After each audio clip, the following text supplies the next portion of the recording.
clara, então, que existe uma nova modalidade de golpe de Estado no entendimento desse julgamento, não mais usando armas ou com instrumentos das Forças Armadas, e sim com quem está no comando, usando inclusive de forma intelectual, Túlio. Seria um novo formato, um novo entendimento da Suprema Corte? Será que o julgamento contra Bolsonaro pode ser anulado? Pois é, uma fala de Luiz Fux trouxe uma reviravolta inesperada e virou a nova esperança da direita dentro do Supremo. O clima esquentou na hora do voto e até Alexandre de Moraes foi surpreendido. Mas o que realmente aconteceu ali? Tem um detalhe curioso que pouca gente percebeu. Fica aí comigo e você vai entender. O momento é de inviabilizar, ou seja, de tirar essa credibilidade do julgamento em andamento, já numa reta final aqui no Supremo Tribunal Federal. A gente viu ali nessa imagem ao vivo, agora mesmo, os diversos líderes da oposição, como o deputado Coronel Zucco, vice-líder da oposição, o deputado Rodrigo Dazaelli, Flávio Bolsonaro, que inclusive recebeu o Eduardo Tagliaferro, que é o ex-assessor do ministro Alexandre de Moraes na Comissão de Segurança. Então ele faz esse relato para tentar, logo na sequência do voto do ministro Alexandre de Moraes, tirar essa credibilidade e vir com o argumento da oposição que esse julgamento é inválido. E aí, só para a gente entender, eu conversava agora com nomes da oposição, fiz uma pergunta se esse final do voto do ministro Alexandre de Moraes já era o esperado. O que eu ouvi de alguns parlamentares agora mesmo é o seguinte, que o ex-presidente, ele foi condenado enquanto presidente da República, que não é nenhuma novidade, que esse voto já era justamente o aguardado. Então, até aqui a gente tem um voto esperado tanto pela oposição quanto pela ala governista, que também acaba comemorando este resultado. Agora, a esperança da oposição se concentra justamente sobre o ministro Luiz Fux, inclusive com recortes nas redes sociais sobre aquela interferência ali do ministro Luiz Fux, dizendo que houve um acordo, hoje um pouco mais cedo, de que ninguém iria interromper o voto. E aí vem uma fala do ministro Flávio Dino dizendo que quando o ministro Luiz Fux estiver fazendo a sua fala, o seu voto ele não vai interferir. Quero ouvir aqui um pouco do Mano Ferreira sobre a sua análise, Mano, esse clima dentro do julgamento. Na semana anterior, a gente viu que os advogados, enquanto realizavam as suas sustentações, eles tentavam criar um clima, esse ambiente entre os ministros, lembrando fatos anteriores, um advogado que já foi um senador, inclusive, tentando lembrar alguns momentos com o ministro Flávio Dino, e hoje a gente viu ali o ministro relator Alexandre de Moraes muito à vontade, muito calmo, até fazendo algumas um tipo de brincadeiras entre os outros ministros. Já o ministro Fux vai na contramão. Há uma expectativa da oposição que seja uma esperança de fato, mas há também o entendimento de que o ministro vai ter uma divergência, mas vai acompanhar o voto do ministro Alexandre de Moraes. Eu queria ouvi-lo aqui, Mano. Então, qual é a sua análise sobre a construção do ministro Alexandre de Moraes? Alguma coisa do que foi feito na sustentação foi acatada pelo ministro ou de nada serviu? Olha, Bruno, a gente pode dizer que praticamente de nada serviu. O que a gente está assistindo, de fato, nesse tensionamento entre o ministro Alexandre de Moraes e o ministro Luiz Fux é muito mais uma divergência de postura na condução do processo e de alguns elementos formais do que, de fato, uma divergência a respeito do mérito da acusação e agora do voto pela condenação. Então, há uma expectativa para saber se, no voto do ministro Luiz Fux, haverá a continuidade dessa divergência, ou seja, uma divergência que é parcial, é muito mais a respeito de como o Supremo Tribunal Federal tem se portado num contexto em que temos uma crescente parcela da sociedade em desconfiança do Supremo Tribunal Federal. Há, inclusive, pesquisas, repercutimos aqui ontem mesmo no Tempo Real, uma pesquisa que mostra que a percepção de confiança da sociedade em relação ao STF está polarizada pela metade da população confia no Supremo, a outra metade declara desconfiança em relação ao trabalho dos ministros. Então, nesse contexto, há na postura do ministro Luiz Fux um descontentamento com, digamos assim, essa informalidade, essa camaradagem, esse clima com algumas piadinhas no decorrer do julgamento, no entendimento de que isso não ajuda a recuperação da credibilidade do Supremo Tribunal Federal frente à parcela da sociedade que hoje desconfia da Suprema Corte. No entanto, ao mesmo tempo, é pouco provável, na minha leitura, que essa divergência chegue ao mérito, ou seja, acredito que a tendência é que até mesmo o ministro Luiz Fux vote pela condenação dos acusados. Ô Túlio, e aí a gente olhando no retrovisor, olhando a história um pouco, a gente relembra que em outras regiões, outras nações, onde houve um golpe de Estado, um governo acabou sendo retirado para outro se manter ou para os militares chegarem, a gente vê que usaram da força, de equipamentos, usaram as Forças Armadas para conseguir atingir. O Chile aconteceu isso, inclusive, se a gente for rever a história, como foi justamente esse ataque à democracia ali, justamente na história do Chile. Depois a gente vê como foi a situação dos militares na Venezuela também, mas olhando aqui para esse voto do ministro Alexandre de Moraes, fica claro, ele cita que lá em 2021 o ex-presidente começou numa live nas redes sociais fazer um gesto para as Forças Armadas, dizendo que as forças sempre atendeu um chamado do povo e que não seria diferente naquele momento. Então, que houve uma organização e que, independente do ex-presidente estar no 8 de janeiro ou não, havia uma ordem para que isso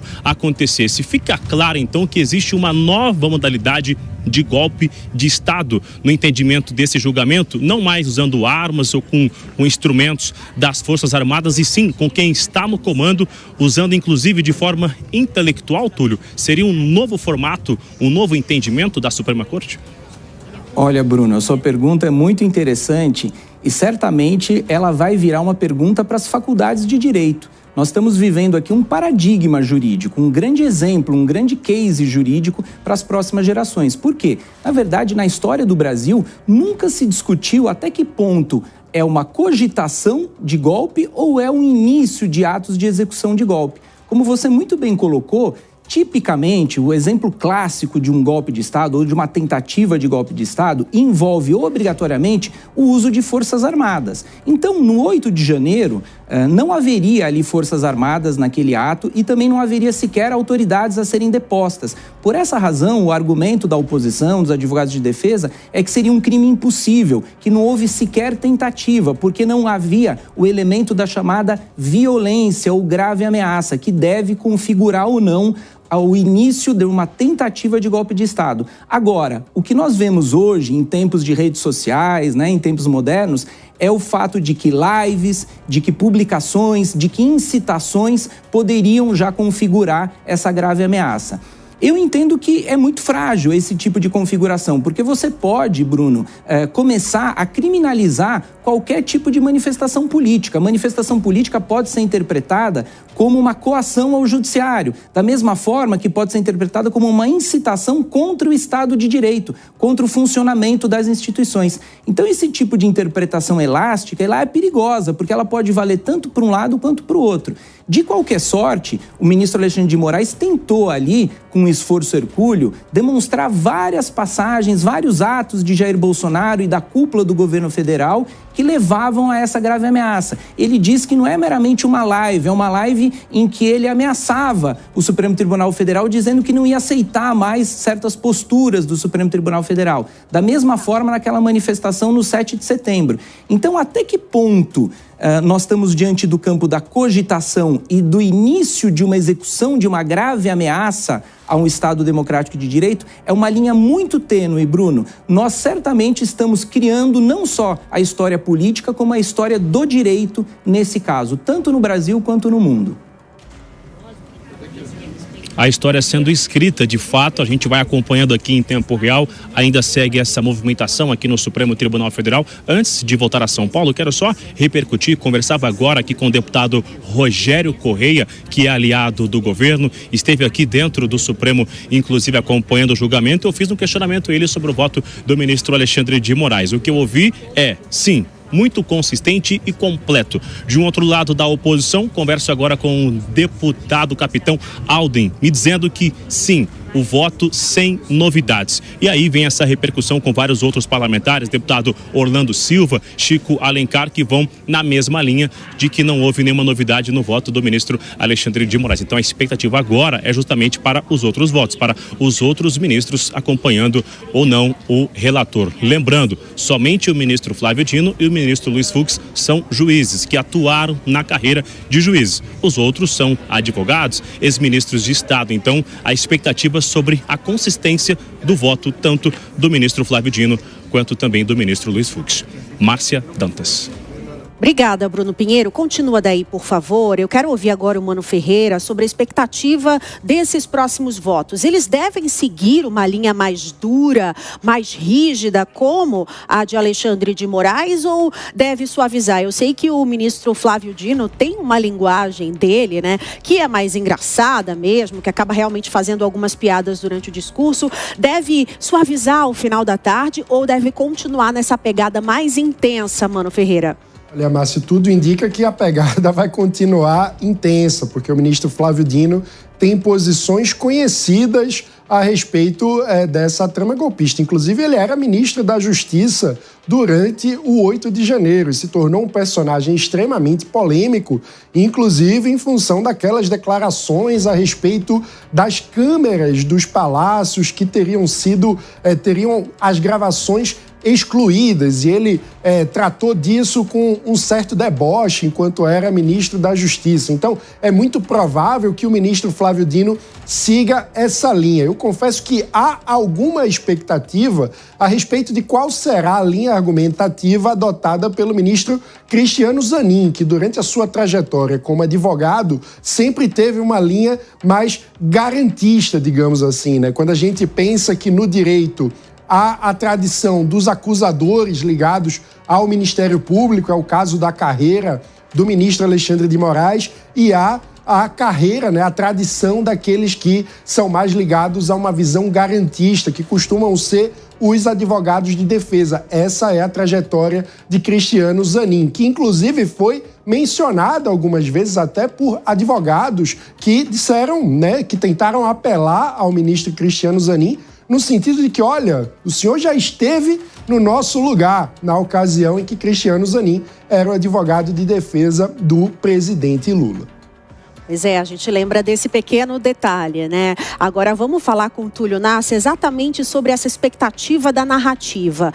Durante o dia de hoje, a gente vai ver a narrativa da perseguição, da oposição, de que realmente não existem provas. Os advogados, inclusive, de Jair Bolsonaro falaram hoje pela manhã que todo julgamento é nulo. Foi a frase do advogado. Esse julgamento está completamente nulo, na nossa opinião.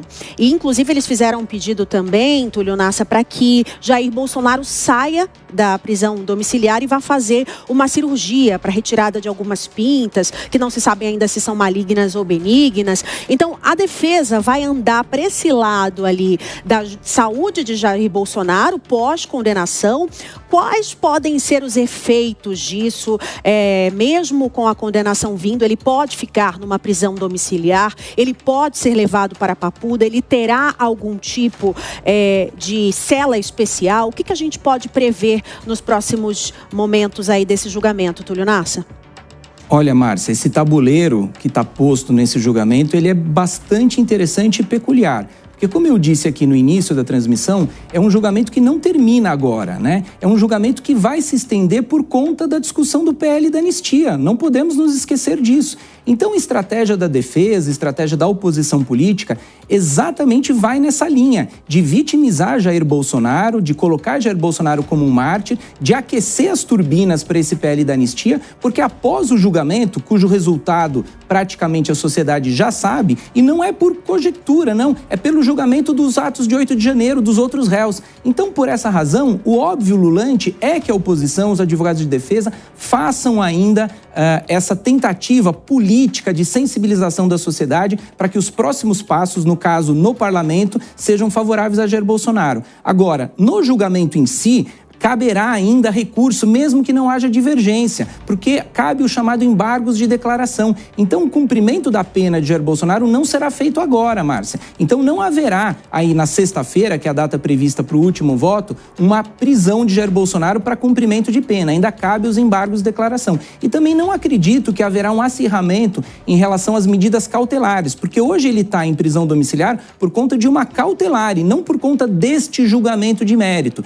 Seria uma estratégia muito ruim do Supremo Tribunal Federal procurar acirrar, nesse momento, mais uma cautelar ou agravar a situação de Jair Bolsonaro, porque só o tornará mais mártir e mais vítima. Aí sim, cabe um ponto à defesa e a muitos juristas a esse exagero do devido processo legal, porque depois da Lava Jato nós parece que temos o processo a jato. Então, realmente, o processo judicial do julgamento de Jair Bolsonaro é carregado de alguns vícios, de alguns defeitos processuais. E isso pode ser aproveitado pela defesa nos futuros recursos desse caso.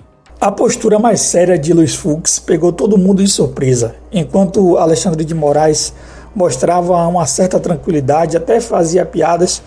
Luiz Fux trouxe seriedade e deixou bem claro um desconforto que ninguém esperava. E para muitos, isso virou a nova esperança de que o julgamento contra Bolsonaro possa ter uma reviravolta. Mas e você? Acredita que Luiz Fux pode mudar o rumo dessa decisão? Comenta aqui, porque sua voz tem peso.